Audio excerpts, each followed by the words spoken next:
Hello, everyone, and welcome to Friday Storytime with Essex Free Library.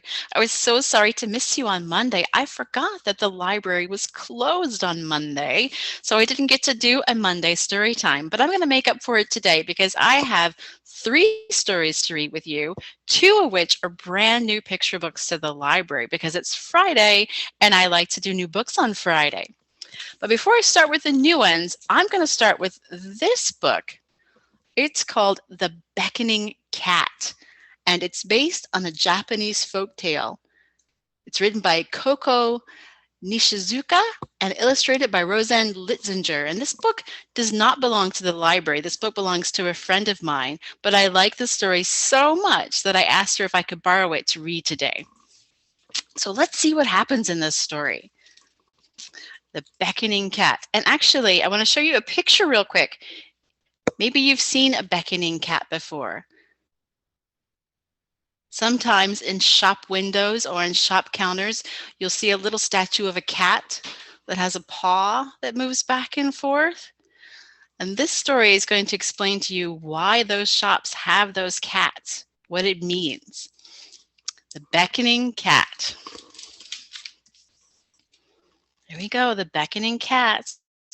We have the cat here licking its lips over some fish.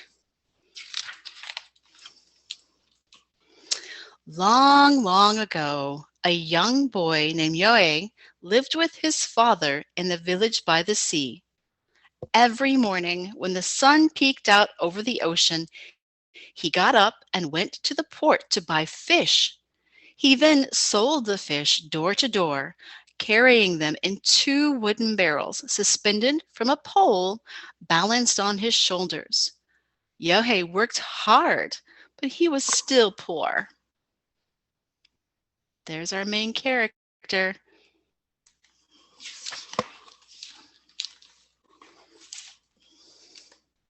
When his father became sick, Yohei worked even harder to earn enough money to buy medicine. But he could only carry 2 barrels of fish at a time. He sighed and wished he could sell more. I bet those barrels of fish are very heavy to carry on his shoulders. What do you think?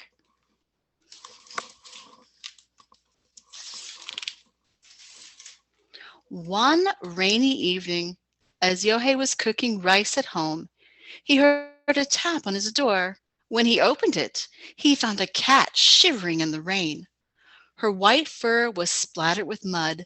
She meowed, asking to come in. There's the kitty.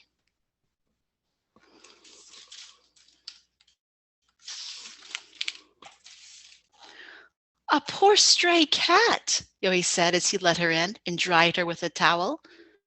After serving dinner to his father, Yohei took some rice and half of the fish from his own meager plate and fed the cat.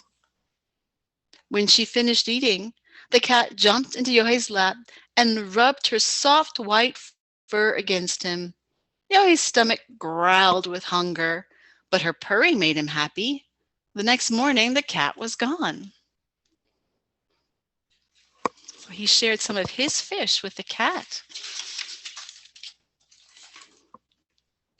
3 days later, when Yohei was in the village selling fish, his neighbor Masa came running toward him. Yohei, come home.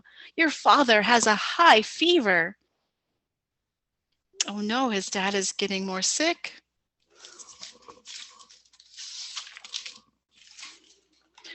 Yohei hurried home, carrying the barrels still heavy with fresh fish. When he arrived, the cat was standing by the door. But Yohei went right to his father. He put a cool, damp cloth on his father's forehead. Once his father was comfortable, Yohei looked at the fish and sighed, "What shall I do? I can't go out to sell today, and the fish will spoil by morning."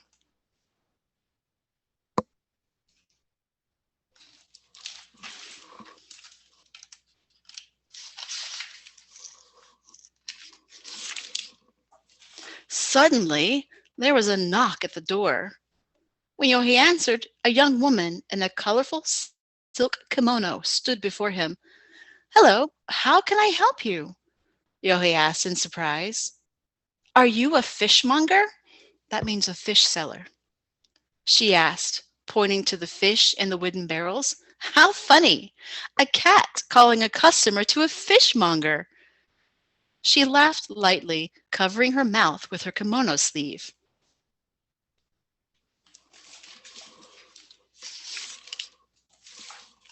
What do you mean? Yohei asked. Isn't she your cat, the white one? As I left my sewing teacher's home, she meowed at me. After taking a few steps, she turned and waved her paw as if to say, Come here. She was so adorable that I followed her.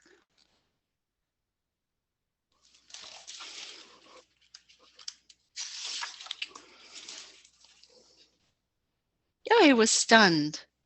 He told her how the cat had first visited him. What a remarkable cat, the young lady said, smiling. She must have called me here to buy your fish. Then she asked him to wrap 3 fish for her. Bowing, Yohei thanked her. I think the cat has a plan. Soon after, Yohei heard another knock on his door. When he answered, he saw an old man who owned a large store in a nearby town. Hello, sir. What brings you here today? Yohei asked, surprised to see a rich merchant visiting his humble home. So it was your cat, the merchant said, his eyes widening. She must have heard me talking about fish. About fish? Yohei asked.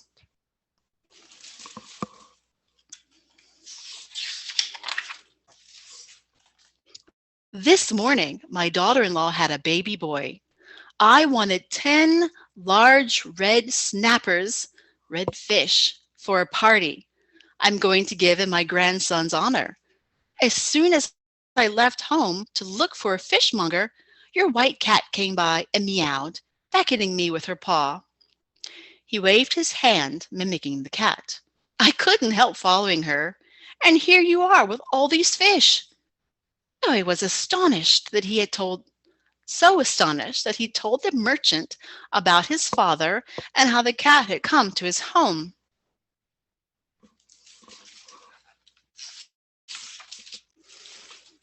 My goodness, she's calling customers on your behalf, said the merchant. I've never heard of a cat repaying a kindness. These days, even people forget to show their gratitude. Then the merchant took out a silver coin, enough to buy a whole barrel of fish, and gave it to Yohei. Here's the money for the snappers. Now keep the change and take care of your father. Yohei thanked the merchant over and over with deep bows.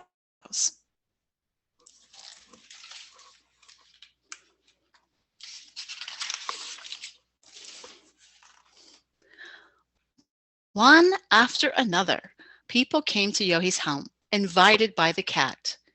By the afternoon, the fish in both barrels were gone. The customers praised his cat and promised to come back the next day. In this way, Yohei was able to sell his fish while taking care of his father. They see the cat with her little paw raised.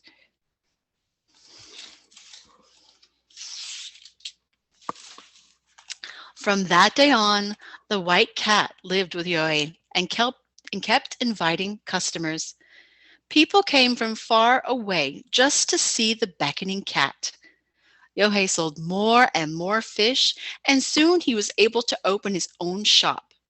His father got better thanks to the medicine that Yohei was able to buy. All the other merchants wished that they had a cat as clever as Yohei's.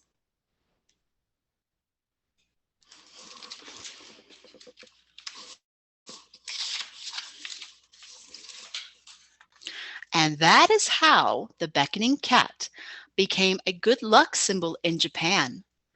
People began to make porcelain cats holding up one paw like Yohei's cat.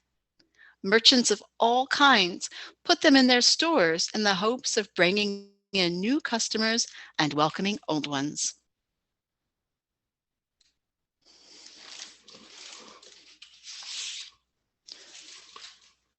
So the next time you go to Japan, or even to an Asian restaurant in America, look for the beckoning cat perched on the counter.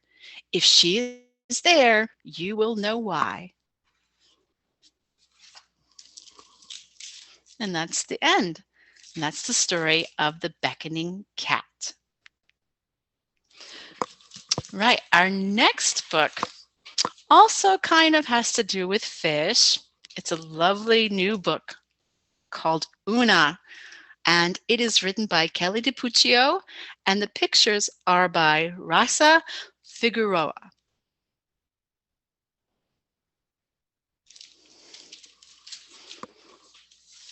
Let's see what happens in this beautiful book.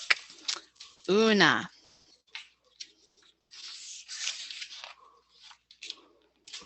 There are the end pages. Oona.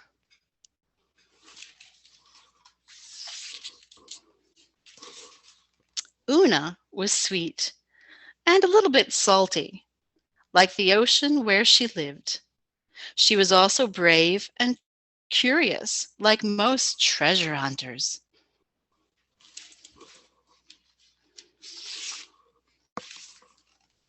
When Oona was just a baby, no bigger than a scallop, she chased a pearl into the mouth of a whale.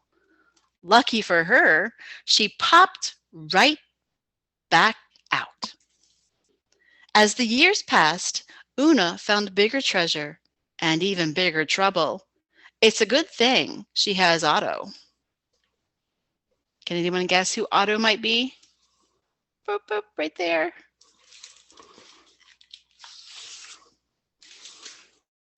Oona rescued Otto from an oyster net when he was just a pup. She taught him tricks like sit, roll over, walrus, and her favorite, puffer fish. He's puffing out his cheeks.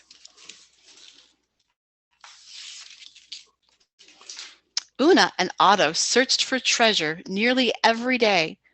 They uncovered keys and coins and buttons and bottles. Sometimes they even found lost gold. And sometimes lost glasses. Can anyone guess what kind of animal Otto is?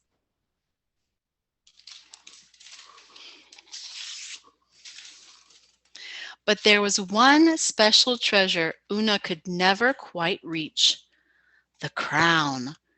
It was extra sparkly in a way that made Oona's heart thump. But the crown was stuck deep in a rift, and not a pole or a pail or the sticky stick of a snail could get it unstuck. Still, Oona was determined.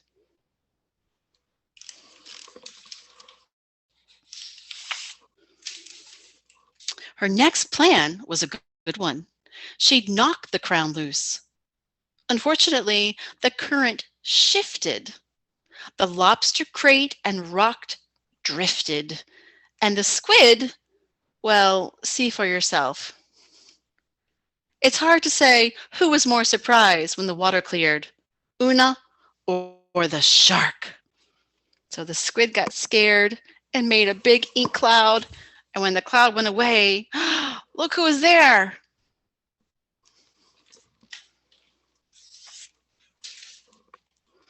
Her third plan most definitely would have worked if the crabs hadn't been so crabby and the waves hadn't been so wavy. And if that long ship plank hadn't bumped her head hard before the greedy rift gobbled it up too. She's not having much luck getting the crown.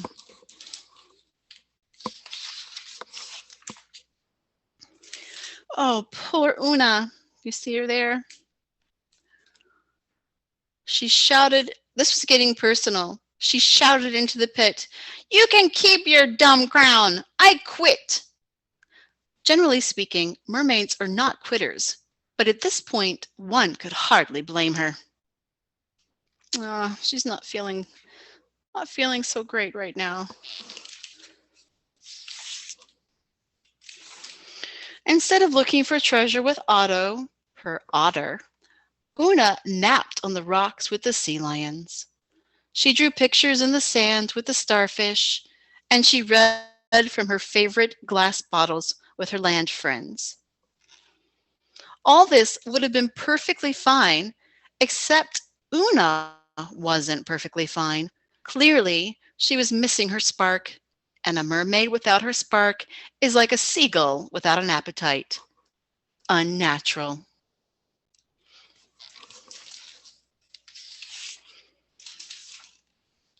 A seashell washed ashore. Oona studied it thoughtfully. It gave her an idea. She got right to work. The next day, Oona peered nervously into the rift. Why did it look so much deeper and scarier than she remembered? Otto pretended to be a narwhal, making Oona laugh. Admittedly, the new treasure hunting goggles she'd invented were funny looking, but they were also her best shot at reaching the crown. Okay. She dove to the bottom of the murky rift. That's when Oona noticed something she couldn't see from above. A bridge. A bridge made from a crate, a rock, and the very same plank that had plunked her on the head. And it led straight to the crown. But what was that rumbling sound? It grew louder and louder. The ocean floor shook and the water around Oona churned into a thick stew of swirling sand and sea creatures. She couldn't see. She felt trapped. Would the hungry rift gobble her up too? Let's find out. Through the commotion, Oona could hear something else in the distance. It was faint, but comforting and familiar.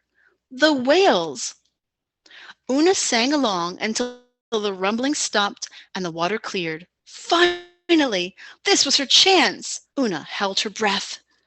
Ready, steady, aim. Clink! Hooray! She got it.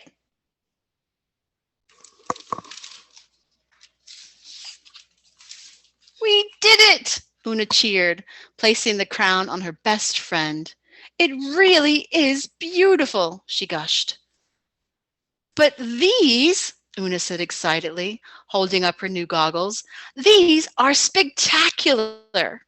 Otto agreed, because sometimes the best treasure in the world isn't found. It's made.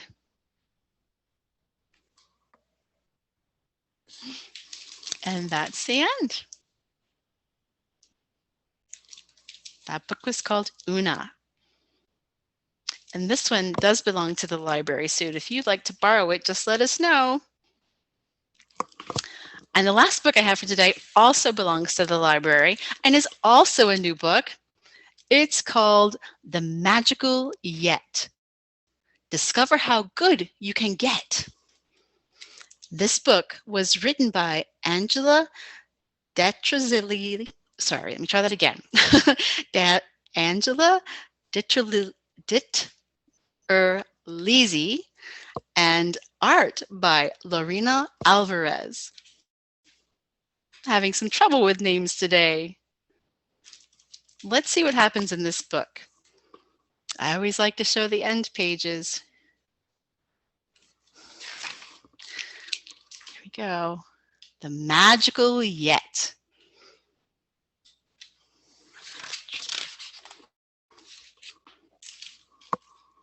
There are days when your dreams haven't come true. Are you upset by the things you can't do? If you've lost or failed or cried just a bit, you're tired of waiting, ready to quit.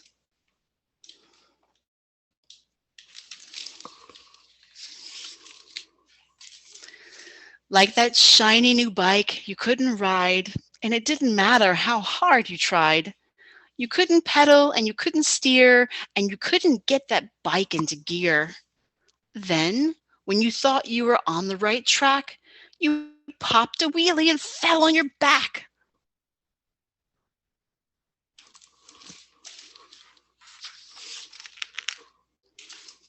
And now you won't ride. No way, not ever. No riding for you. You'll walk forever.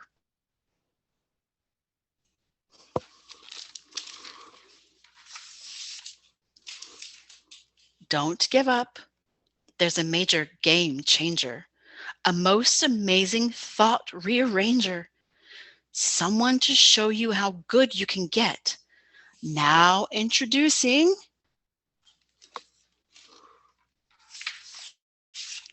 the magical yet. So colorful. With this yet's magic, you can begin to see that you're going beyond where you've been. There are so many things that you've learned to do when you didn't know the yet was with you, like when you babbled before you could talk, or how you crawled before you could walk.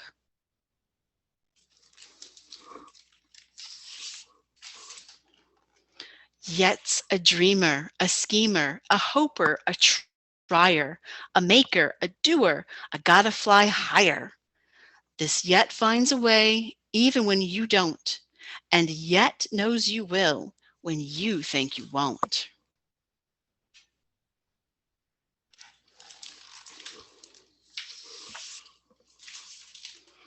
Like that shiny new bike that you couldn't ride, hop right back on with the yet by your side. Yet doesn't mind warm-ups, fixes and flops, do-overs, redos, stumbles and stops.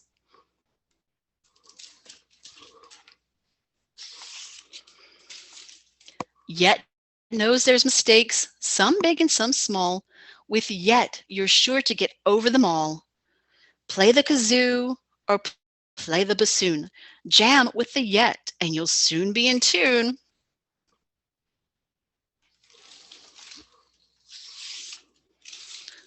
Try skateboarding tricks like the ollie heel flip. This yet can get to the championship.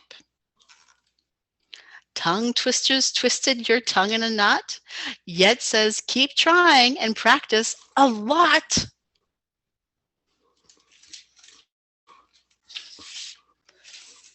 Be patient. You can't do it all overnight. Some things take days, months, or years to get right.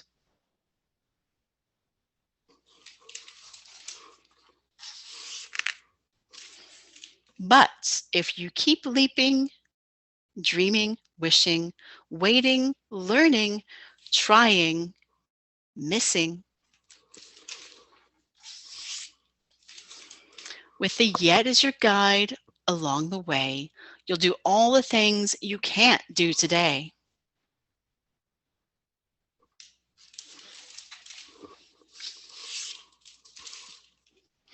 Now you're bolder, braver, starting to see. With yet, you can get where you want to be.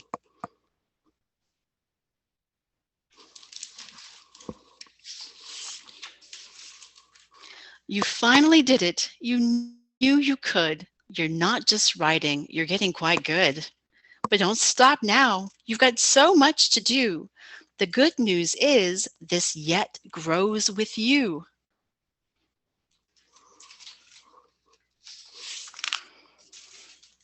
So no matter how big or old you may get, you'll never outgrow, you'll never forget. You can always believe in the magic of yet.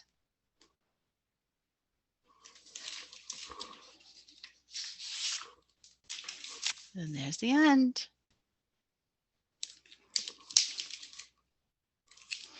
And that was called The Magical Yet. And with that, I have finished reading my stories today for story time. I hope that you all have a wonderful weekend, and I will see you on Monday for the next Monday story time. Until then, take care, keep warm, and I'll see you again soon. Bye.